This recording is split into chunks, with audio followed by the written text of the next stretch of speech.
साल पुरानी घटना है, सच्ची बिल्कुल है? तो ऐसे ही गुरुदेव का जवाब था। कैसा कि हम अपनी समस्या सुना रहे कि वहां फोटो लगा दें, वहां फोटो उतार दें, वहां क्यों लग गई, वहां से क्यों उतर गई, क्या हो रही। और उनकी समस्या ये है कि आत्मा में क्या है, अव्यक्त के बोल का क्या अर्थ है, फलाने का क्या अर्थ है, वो उसकी धुन में मंगन है कि वो कोटा में साहब फोटो उतार दी। ठीक है उतार दीजिए, क्या ठीक उतार दो। नहीं उतारी नहीं है, वे लोग उतार रहे हैं, नहीं अपन उतारेंगे तो वे तोड़ फोड़ देंगे, तो उतार दो ना। वो अरस है ना आत्मा में। हमने समझ सुने कि नहीं सुने, क्या उतार दो कही है, पता ही नहीं। अरे एक फोटो कहीं लगी कि एक फोटो नहीं लगी, इससे कोई तत्व का बनता बिगड़ता नहीं है, ये सारी दुनिया में नहीं है। इससे एक समय भी बर्बाद करने लायक नहीं है, और तुम सारी जिंदगी उसमें बर्बाद कर रहे हो, तुम्हें शर्म नहीं आती है। वो ये कह रहे गुरुदेव कि इस अविवेक के नाटक में कौन नाचता है? अस्मिन् अनादि महत् अविवेक नाट्ये वर्णादिमान नटति पुद्गले विनान्या। और हमको तो संस्कृत पंक्ति में इतना आनंद आता है कि हिंदी पढ़ने की इच्छा ही नहीं होती है, लेकिन तुमको समझ में नहीं आता होगा तो मजा नहीं आता, तो हिंदी पढ़ लेते हैं। देखो, अरे काल अनादि से विवेक के इस नृत्य में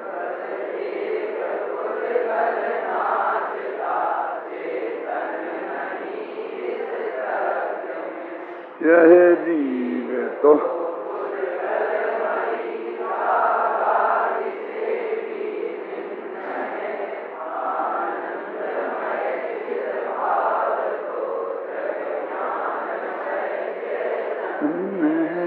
देखो क्या लिखा है, बस एक पुद्गल नाचता चेतन नहीं इस कृत्य में। ये कृत्य शब्द का जो प्रयोग है वो बहुत मार्मिक है। लोक में कोई अच्छे काम के लिए कृत्य शब्द का प्रयोग नहीं करते हैं। तुम्हारे कृत्य हम सब जानते हैं, ज्यादा मत बोलो, समझ गया ना? कृत्य बोलते हैं ना, ज्यादातर दुष्कृत्य के अर्थ में ही कृत्य शब्द का प्रयोग होता है। नहीं तो आपने बहुत बढ़िया किया, अच्छा किया, ऐसा किया, है ना। अब ज्यादा बातें मत करो, तुम्हारे कृत्यों से हम बहुत अच्छी तरह परिचित हैं। ऐसा कि वो कहते हैं एक पुद्गल नाचता इस कृत्य में। ये जो कृत्य कह रहे हैं, जो अनादि से नाटक हो रहा है, तो नाटक हो रहा है तो बहुत बढ़िया है, तुम ध्यान से देखना। कल हमारे यहाँ एक नाटक होगा, सब जने आना, बहुत बढ़िया मेहनत की है बच्चों ने, और एकदम मेहनत की है बढ़िया, और शाम को आना देखने के लिए। ये ऐसा नहीं कह रहे, ये नाटक तो मनाया है इसने। ये समय साल नाटक खेलने के लिए नाटक नहीं बनाया, ये नाटक बंद करने का नाटक है। ये दुनिया का अविवेक के नृत्य अखाड़े में ये जो तुम नाचने का नाटक कर रहे हो, अब बंद करो ये नाटक, बहुत नाटक हो गया, बोलते हैं ना। अब नाटक बहुत हो गया, अब सीधी सच्ची बात करो। एक पुद्गल नाचता, एक पुद्गल नाचता क्यों कह रहे हैं? कैसे तो कहा था मोह नाचता है, अब मोह से पुद्गल पे क्यों आ गए? कि मोह तो पर्याय का नाम है, चाहे वो पुद्गल की हो चाहे जीव की हो। पुद्गल की पर्याय का नाम भी मोह है ना, मोहिनी नाम का कर्म है, तो ज्ञानामणि जैसा वो भी पुद्गल का है कि नहीं है? वो मोह नाम का भाव भी है।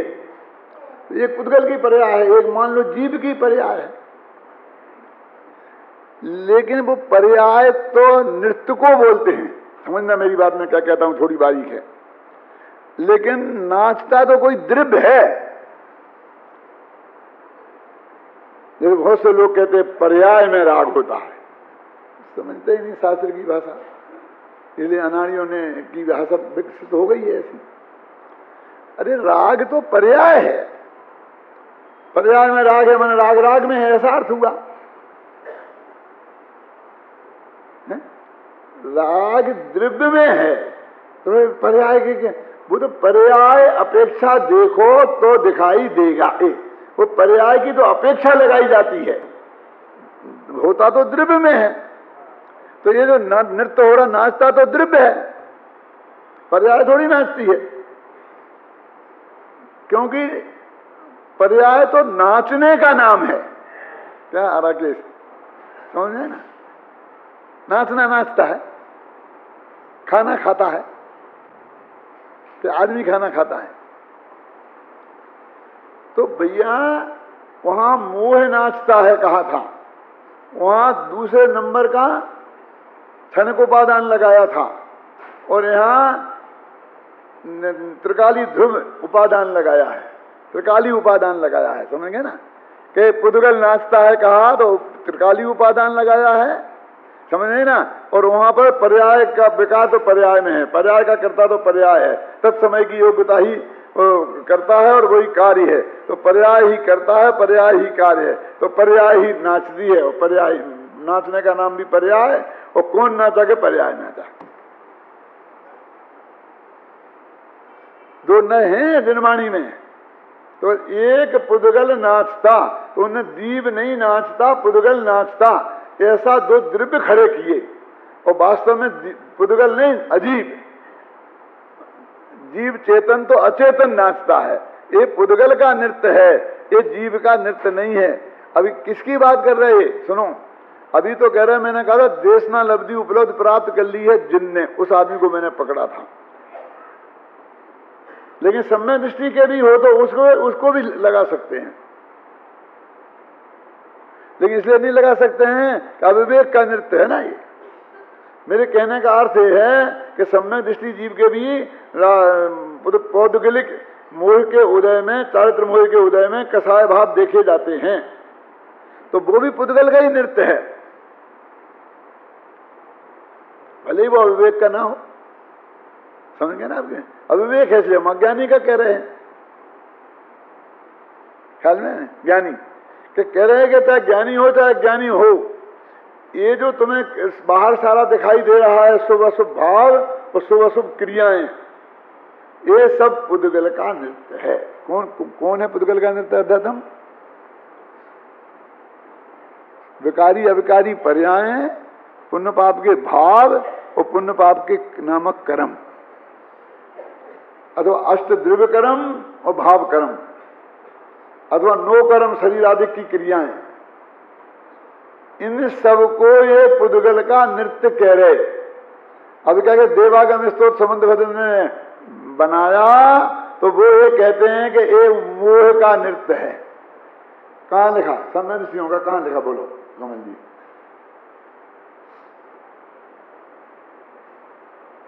कि हमको ये समय सार प्रवचन सार लिखने का भाव आया, ये इतनी बात सच्ची थी, लेकिन तुम जो ये कह रहे हो कि हमने लिखा और ऐसा मान रहे हो, जान रहे हो, ये अविवेक का नृत्य है। इसलिए हे भव्य जीवो, हमने ये किताब लिखी है, ऐसा कहकर तुम मोह में मत नाचो। लिखा क्या नहीं लिखा? वो सामने वाले को भी मोह में नाचना कह रहे। हमने चंद्र इतना लिखा और टोरमल जी ने उसने खुलासा कर दिया कि लोग कहते हैं कि तुमने सम्यक ज्ञान चंद्र का टीका लिखी, तो उन्होंने कहा हम कच्चा चिट्ठा बताएं आपको, असली बात बताएं। हमसे ज्यादा कोई नहीं जानता है कि किसने लिखा है, मानोगे तुम हमारी? कि ज्ञान राग तो मेरो मिलो, ओ करनो धरनो तनु को भिलो, ओ कागज मसी अक्षर आकार, लिखिया अर्थ प्रकाशन हार। ये चौपाई लिखी है उनने सम्यक ज्ञान चंद्रिका की पीठिका में। क्या है इसका अर्थ? है ये जब गोमरसार की टीका बनी, कोई भी बनी हो, तो उसमें ज्ञान और राग तो मेरा मिला है, माने मेरे ज्ञान का गेय वो बन रही थी। ऐसा नहीं कि मैं जानता हूं वो ज्ञान मिला है। जब वो लिखी जा रही थी तो वो मेरे ज्ञान का गेय बन रही थी, इसका नाम है ज्ञान मिला। और राग मुझे विकल्प आ रहा था कि मैं लिखूं, तो वो राग और ज्ञान दो चीजें तो इसमें मेरा मिक्सचर है। और करनो धरनो तनु को भिलो, वो जो ऐसा पेन उठाया, फिर ऐसा लिखा, फिर कागज लिखा, तो ये करना धरना हुआ ना, जैसे तुम्हें दिख रहा है लिखना, ये सब शरीर का है। करनो धरनो तनु को भिलो, और फिर तो शरीर ने लिखा ना, ये नक्की है ना तुम्हारे शरीर ने कि नहीं नहीं नहीं। मसी स्याही अक्षरों के आकार में परिणमित हो गई। कागज मसी अक्षर आकार लिखिया अर्थ प्रकाशन हार। तो लिखने का कर्ता किसको बताया? बोलो परमात्मा। भाषा जानते हो हिंदी थोड़ी बहुत? कठिन लिख सकते हैं हम, सरल लिखने में दिक्कत होती तो बताओ, कठिन लिख सकते तो बताओ इसका अर्थ क्या है? कौन है करता है? यहाँ किसने लिखा है? वो देखो, वो स्याही ने लिखा है। कागज मसी, मसी माने स्याही, कागज पर, वो तो अधिकरण हो गया। मसी अक्षर आकार, अक्षरों के आकार में परिणमित हुई। तो कर्ता कौन हुई? स्याही। क्यों हुई? उपादान करता, क्योंकि वो अक्षरों के रूप में अभी भी उसके सत्ता है। जैसे मिट्टी की सत्ता घड़े के रूप में है, तो अग्नि में जाएगा घड़ा तो वो मिट्टी जाएगी, और वो तपेगा तो मिट्टी तपेगी, कुमार नहीं तपेगा। मैं नहीं तपूंगा, जबकि ज्ञान और राग मेरा मिला था, समझे ना? मैं नहीं तपूंगा, वो कलम भी नहीं तपेगी। वो जो स्याही है जो कागजों पे फैल गई है, वो कागज बस स्याही तपेगी। तो लेकिन लिखे तो उसने है। कि लोग क्यों कहते हैं कि तुमने लिखा? कि वो ज्ञान और राग मेरा मिला था ना, इतना निमित्त बने से। उपादान तो स्याही थी, मैं तो निमित्त था, तो इसकी वजह से लोग कहते हैं कि टोडरमल ने लिखा।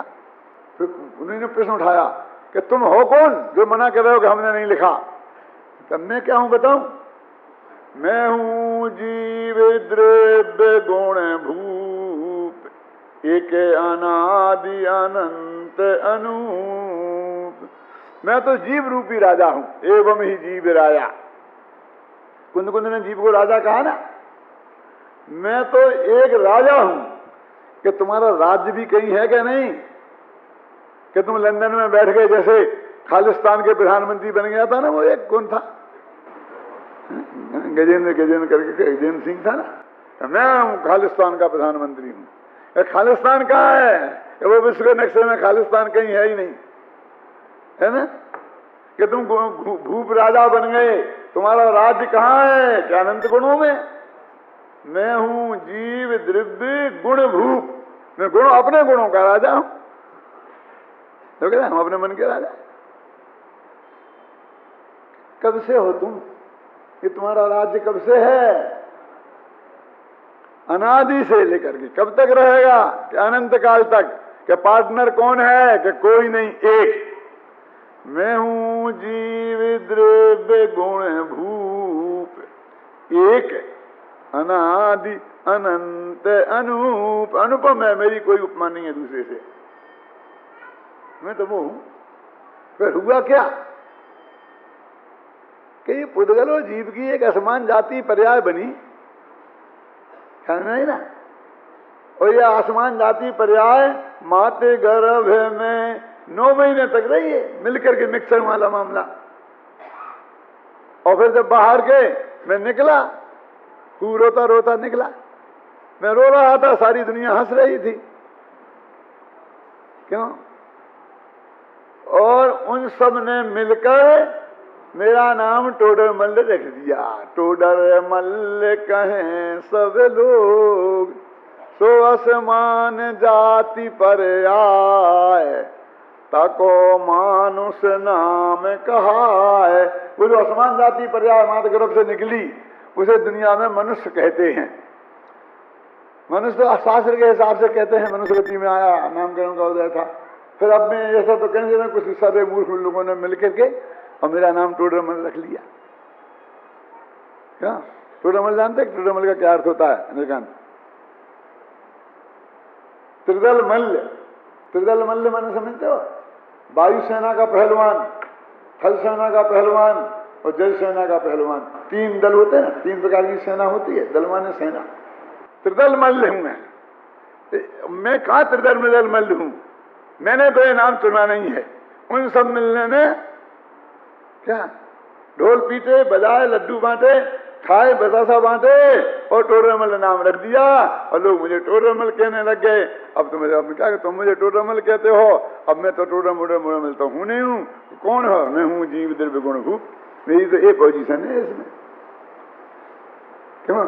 तो तुमने लिखी है ना कि मैंने कह दी ना तुमसे कि मेरा तो ज्ञान और राग मिला था, वो गुण भूप जो है ना उसका तो ज्ञान और राग मिला था, और लिखना करना तो शरीर का मिला था। तो शरीर में थोड़ी हूं, मेरी उसमें जो पार्टनरशिप है वो एक जीव द्रव्य की है, वो अनंत पुद्गल परमाणुओं का जो शरीर बना है आहार वगैरह का, उसमें मेरी पार्टनरशिप नहीं है।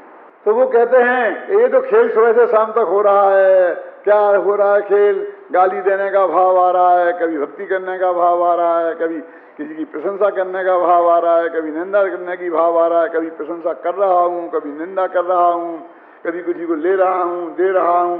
ये सब सुबह से शाम तक और शाम से सुबह तक की जो क्रियाएं हो रही हैं और जो भाव हो रहे हैं, वो कहते हैं यहाँ पर ये सब है पुद्गल को खेल। लिखा ना कि पुद्गल एव अस्मिन्नादिति महत्तव वेक नाट्य वर्णादिमान नटति पुद्गल एव नान्या। वो वर्णादिमान का मतलब रूप रसगंध स्पर्श वाला नहीं, ये 29 भाव वाला, ये पुद्गल ही नाचता है और कोई नहीं नाचता है। तो ये पुद्गल का नृत्य है, इसमें किसी धर्म होगा, इसके बिना धर्म नहीं होगा। आत्मा का अनुभव रूप धर्म प्राप्त करने के लिए इसकी आवश्यकता है, ये सहयोगी है। कुछ तो दो 1-8%, क्यों 0% है, कोई इसका योगदान नहीं है। फिर शास्त्र में तो लिखा है कि इसके बिना नहीं होगा।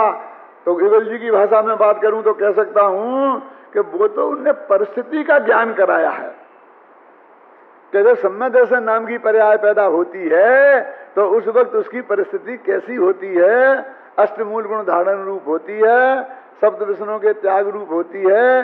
किसी की माँ बहन को खोटी निगाह से वो देख रहा हो और आत्मा का अनुभव हो जाए, ऐसा नहीं होता है। चोरी का भाव नहीं होता है, हिंसा झूठ का भाव नहीं होता है। परिस्थिति कैसी होती है, ये कैसी परिस्थिति में इसका जन्म होता है, वो तो सिर्फ परिस्थिति का चित्रण है। अपन कहते हैं टोडरमल जी यहाँ मौजूद थे तो राजनीतिक परिस्थितियां कैसी थी, सामाजिक परिस्थितियां कैसी थी, साहित्यिक परिस्थितियां कैसी थी, है ना, वो अपन बताते हैं कि नहीं, उसमें उन परिस्थितियों का योगदान है।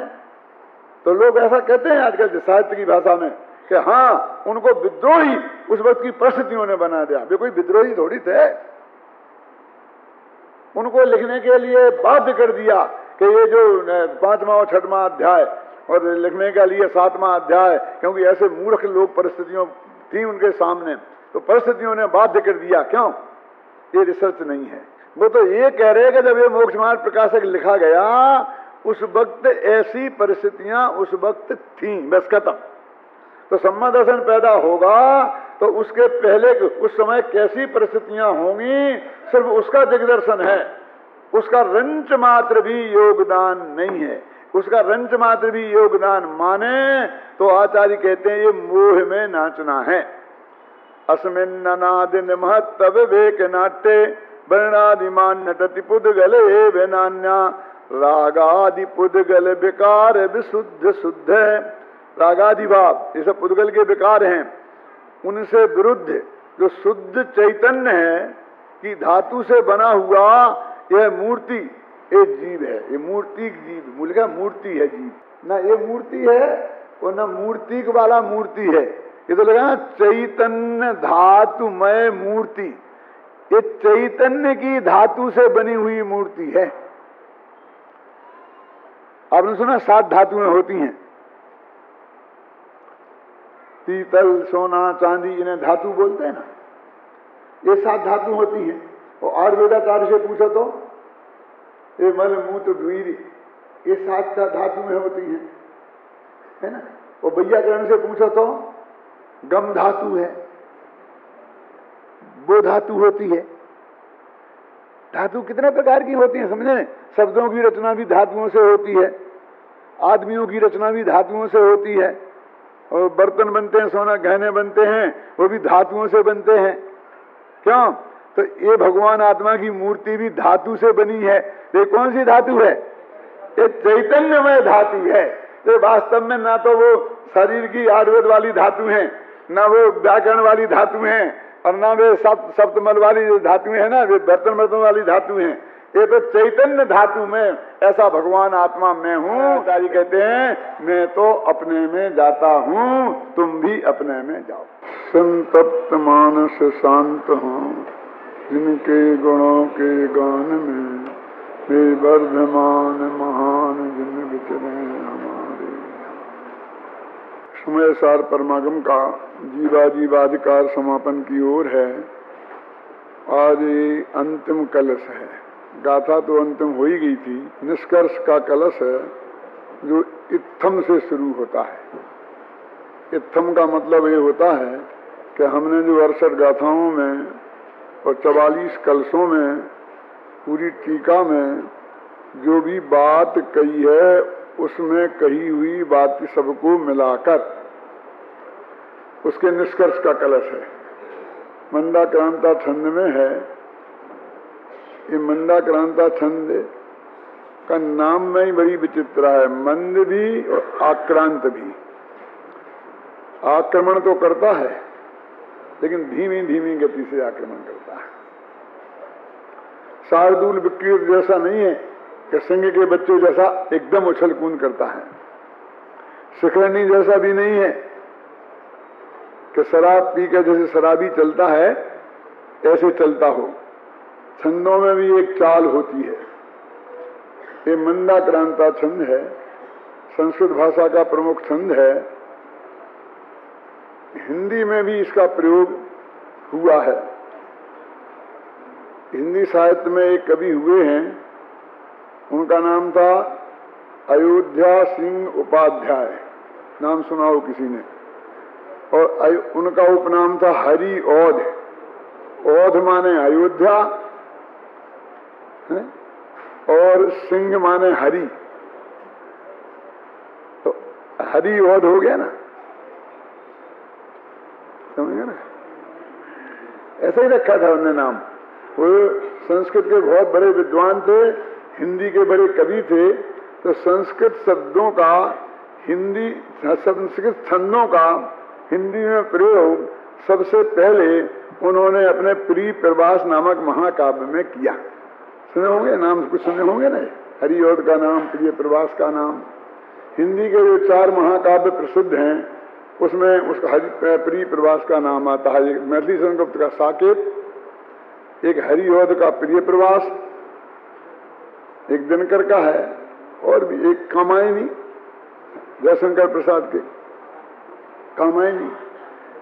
तो उसमें इस छंद का जो प्रयोग है हिंदी भाषा में, पहले मैं वो थोड़ा नमूना के तौर पे आपको पढ़ के सुनाता हूँ, फिर अपन संस्कृत का छंद पढ़ेंगे। प्रकरण ऐसा है कि कृष्ण के वियोग में नंद, यशोदा थी ना, उनको पालन करने वाली माँ बहुत दुखी है, और वो अपने पति से कह रही है,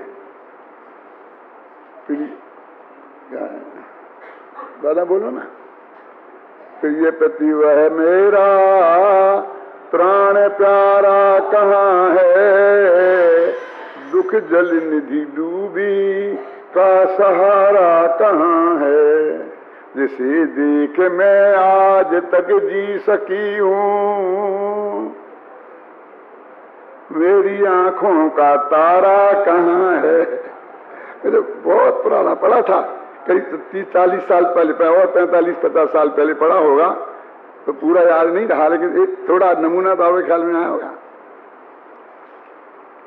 प्रिय पति वह मेरा प्राण प्यारा कहाँ है, दुख जल निधि में डूबी का सहारा कहाँ है, जिसे देख मैं आज तक जी सकी हूँ।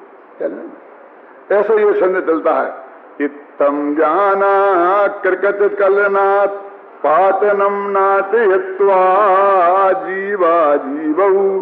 पढ़ो पढ़ो।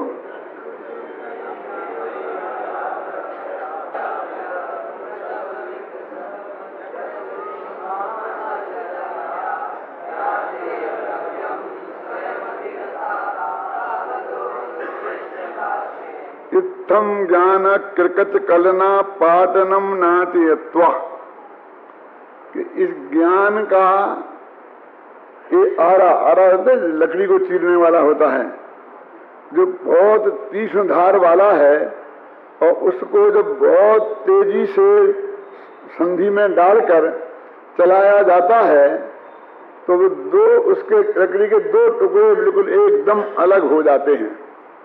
तो जीव और अजीव की बीच की संधि में ये भेद विज्ञान रूपी आरे को जब अत्यंत तेजी से चलाया तो एकदम धीरे धीरे वो दो टुकड़ों में जीव अलग, अजीव अलग, भगवान आत्मा अलग, और 29 प्रकार के भाव वर्ण आदि और राग आदि अलग, उनका विघटन हो चला। देखो हिंदी में पढ़ते हैं, अरे इस तरह धारा प्रवाही